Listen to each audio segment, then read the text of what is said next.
반갑습니다. 이상원 교수입니다. 오늘은 사도행전 강의 44번째 시간 16장 1절에서 10절을 제1차 선교여행 1 유럽 전도의 시작이라는 주제로 살피도록 하겠습니다.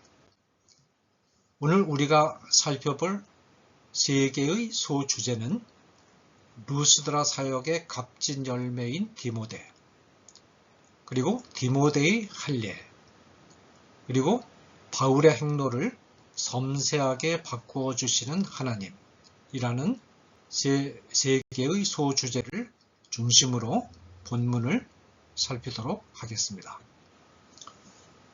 먼저 루스드라 사역의 값진 열매인 디모데라는 소주제로 본문을 살피겠습니다. 바울과 실라는 여행을 계속하여 더베와 루스드라에 이르렀습니다. 1절.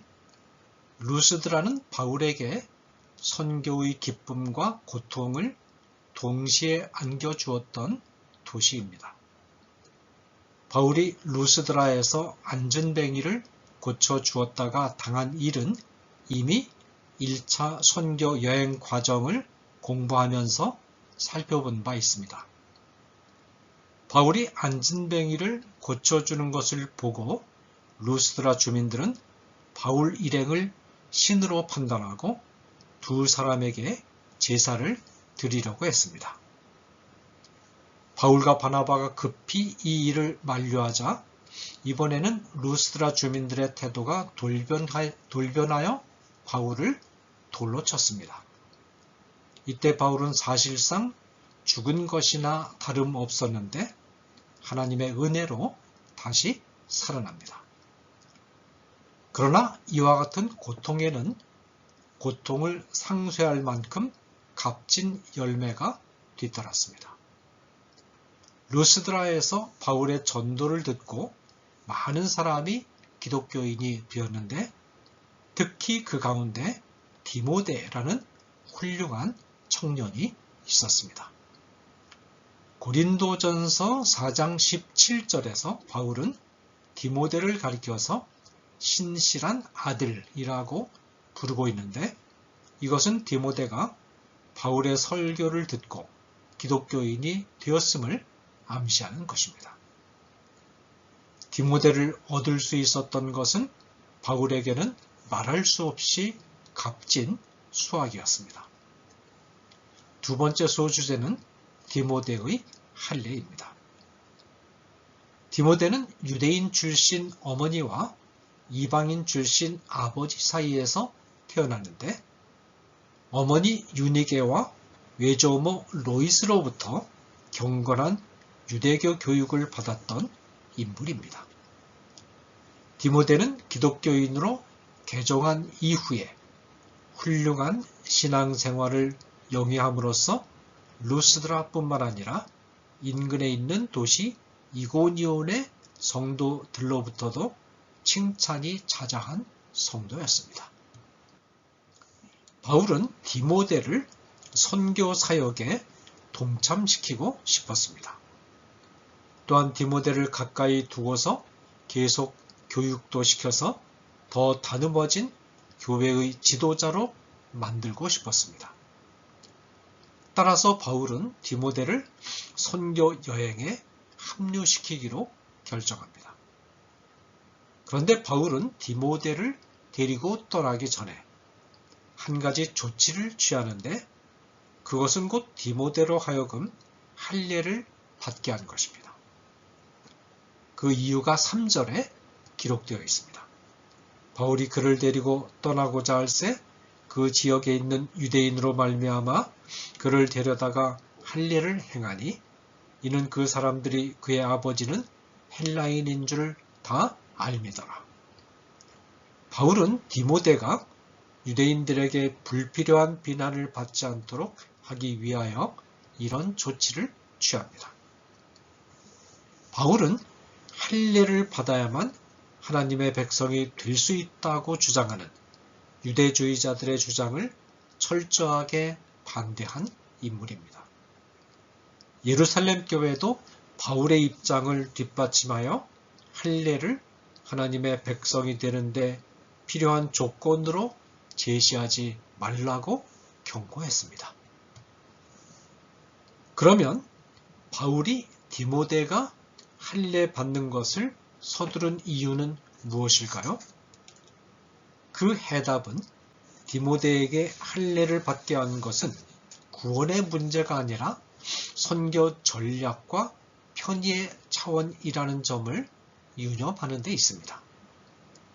바울은 디모데가 선교 사역을 행하는데 불필요한 장애물을 제거하는 일에 관심을 가지고 있는 것입니다. 바울은 디모데가 유대인과 이방인이 혼합된 교회에서 지도자로 활동하는 것을 염두에 두고 있는 것입니다. 물론 유대인 출신 성도들도 복음을 잘 이해하는 한에 있어서는 디모데가 할례를 받지 않았다는 것을 문제 삼지 않을 것입니다. 그러나 복음을 충분히 이해하지 못한 연약한 성도들의 경우에는 자기들의 지도자가 할례를 받지 않은 사람이라는 점이 늘 마음의 걸림돌로 남아있을 수 있습니다.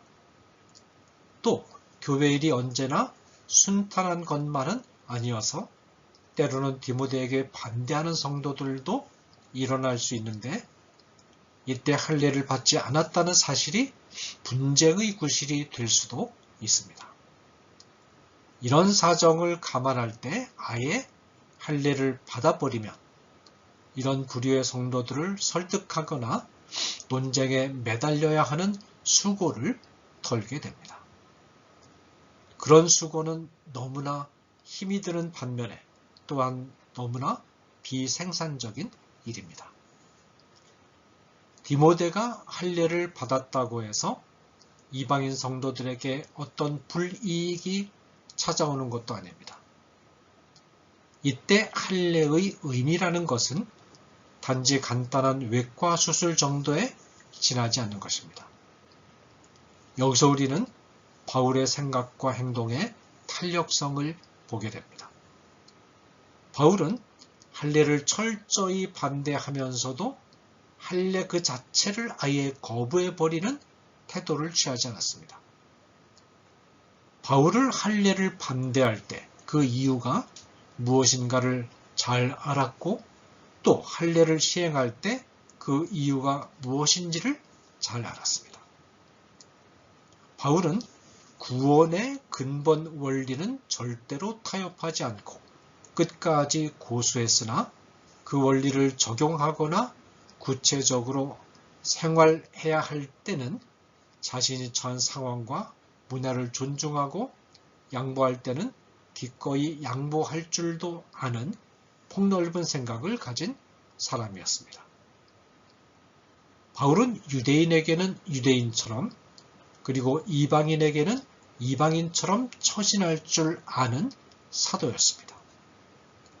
바울은 이렇게 말합니다.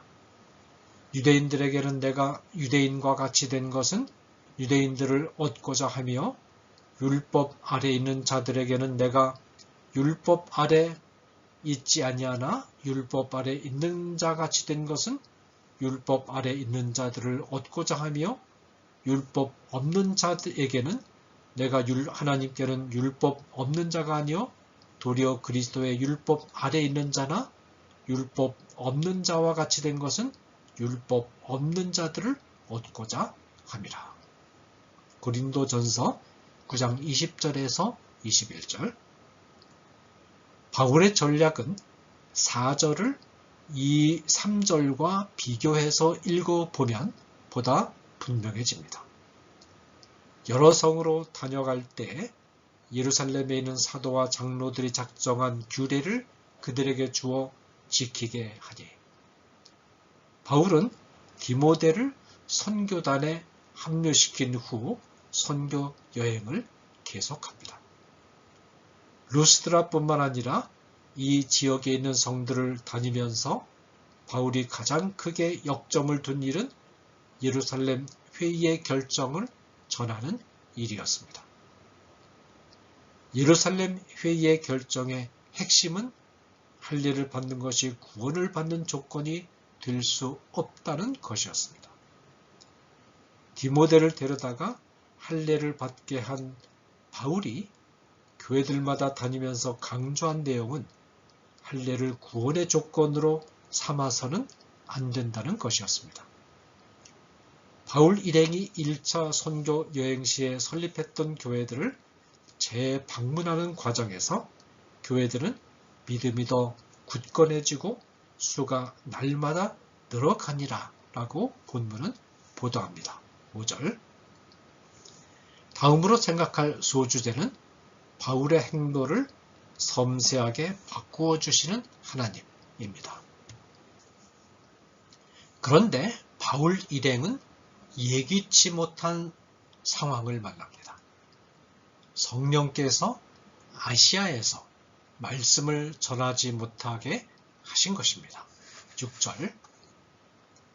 성령이 어떤 방법으로 바울 일행의 길을 막았는지는 알 수 없으나 바울은 성령의 제지 때문에 아시아로 갈 수가 없었습니다. 바울은 이때는 성령이 왜 길을 막으시는지 이유를 알 수가 없었습니다. 바울은 이유를 알 수 없고 궁금했으나 성령의 지시에 순응하여 방향을 돌립니다. 그렇다고 해서 이 단계에서 성령이 그 다음 행선지를 뚜렷하게 지시하신 것도 아닙니다. 바울 일행은 브루기아와 갈레아디아를 거쳐서 무시아에 이릅니다. 무시아만 지나면 아시아권을 벗어나 로마령에 접어들게 됩니다. 바울은 바다 건너 로마령으로 들어가는 것은 생각조차 하지 않았기 때문에 무시아에서 혹시 북쪽 비두니아 지방으로 가는 것이 좋지 않을까 생각하고 그쪽으로 행선지를 잡으려고 했습니다. 그러나 그 길도 예수의 영이 허락하지 않았습니다. 7절. 결국 바울은 하나님이 왜 남쪽도 막으시고 북쪽도 막으시는가 의아해 하면서 결국 곧장 해변 도시 드로아로 갈 수밖에 없었습니다. 드로아는 고대 트로이 전쟁으로 유명했던 트로이 성을 말합니다. 드로아에 가서 멀리 로마령 마게도니아 지방으로 뻗어 있는 바다를 바라보면서 혹시 하나님의 뜻이 바다를 건너는 것인가 하는 생각도 했을 것입니다. 그러나 바울은 여전히 하나님의 뜻이 어디에 있는지 알 수 없었습니다. 바울이 드로아에 와서 마게도니아 지방까지 펼쳐져 있는 바다를 바라볼 수 있는 지점에 이르렀을 때 지금까지는 바울의 길을 막기만 하던 성령께서 이번에는 아주 뚜렷하게 바울이 가야 할 길을 지시해 주셨습니다. 성령의 지시는 밤에 환상을 통하여 바울에게 찾아왔습니다. 환상 가운데 마게도니아 사람 하나가 나타나서 마게도니아로 건너와 자기들을 도와달라고 부탁을 합니다. 9절. 바다 건너에 있는 마게도니아를 지척에 둔 드로아에서 이 환상이 나타난 것은 아주 적절한 일입니다. 이제 바울은 자신의 길을 2번씩이나 막으면서 드로아에까지 오게 하신 하나님의 뜻이 어디에 있는가를 선명히 알 수 있었습니다. 바울 자신은 전혀 생각조차 하지 못했던 계획을 하나님이 가지고 계셨던 것을 이제야 확실히 깨닫게 된 것입니다. 이 환상을 보고 난 바울 일행은 마게도니아 전도, 곧 당시에 있어서는 로마령의 전도, 곧 유럽 전도가 하나님의 뜻임을 확신했습니다. 10절. 이런 확신을 갖게 되자 바울은 비로소 마게도니아로 갈 준비를 합니다. 드로아에서 또 한 사람이 바울 일행과 합류하게 되는데 그는 사도행전의 기록자인 누가입니다. 10절에 우리가라는 표현이 나오는데 이 표현이 사도행전의 기록자인 누가가 바울 일행과 합류하기 시작했음을 시사합니다. 여기서 우리는 성령께서 우리의 길을 인도하시는 한 가지 방법을 만날 수 있습니다. 성령께서 우리의 길을 인도하시는 방법은 아주 다양합니다. 이 다양한 방법 가운데 때로는 성령께서 우리가 가고자 하는 길을 막으실 때가 있습니다. 어떤 길이 여러 가지 상황이나 여건으로 볼 때 합리적으로 보이고 유익한 것이 분명해 보이는데도 그 길을 하나님이 막으실 때가 있다는 것입니다. 이처럼 성령께서 우리의 길을 막으실 때는 그 길이 실제로는 우리에게 위험한 길이거나 아니면 하나님의 더 크고 좋은 계획이 있으시기 때문이라고 생각하고 인내하는 가운데 하나님의 인도하심에 순종하는 태도가 필요합니다.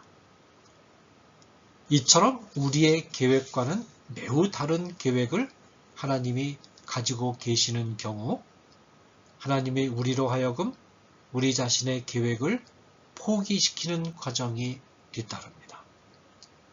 그런데 바울의 경우를 보면 성령께서 매우 지혜로운 분임을 알 수 있습니다. 성령은 아시아 전도에 관한 생각으로 머리가 꽉 차 있는 바울에게 대뜸 마게도냐로 가라는 지시를 하시지 않습니다. 성령께서는 바울이 스스로 최선을 다해서 적절한 선교 후보지를 선정하는 과정을 그대로 진행하도록 허락하십니다. 그리고는 그리로 가려고 했을 때 다만 길을 막기만 하십니다. 이렇게 2번을 하신 다음에 바울이 오랜 시간 동안 생각하는 가운데 스스로 아시아 전도에 집착했던 마음을 상당 부분 포기한 뒤 아시아의 마지막 해안 도시에 이르러서 마게도니아로 가는 여행길이 눈에 잡히고 이전에는 전혀 생각하지 못했던 마게도니아 전도를 어렴풋이나마 머리에 그리기 시작할 무렵 때를 맞추어서 환상을 보여주신 것입니다. 성령께서는 바울의 행로를 바꾸실 때 바울의 생각과 판단을 진두르거나 무시하지 않으시고 스스로 생각할 여지와 스스로 포기할 여지를 적절히 주시면서 동시에 자신의 인도하시는 손길도 적절하게 나타내십니다. 성령께서는 바울의 생각과 잘 조화를 이루면서 바울로 하여금 하나님이 계획하셨던 방향으로 따라오도록 조정해 주십니다.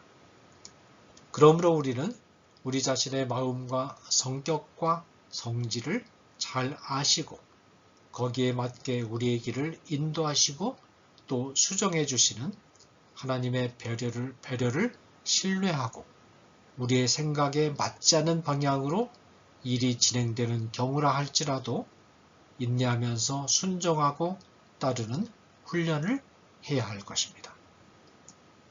그리고는 마침내 많은 시간이 지났을 때 하나님의 보다 크고 원대한 뜻이 바로 여기 있었구나 라는 것을 깨닫고 기쁨과 희열을 느끼는 순간을 맛볼 수 있어야 하겠습니다.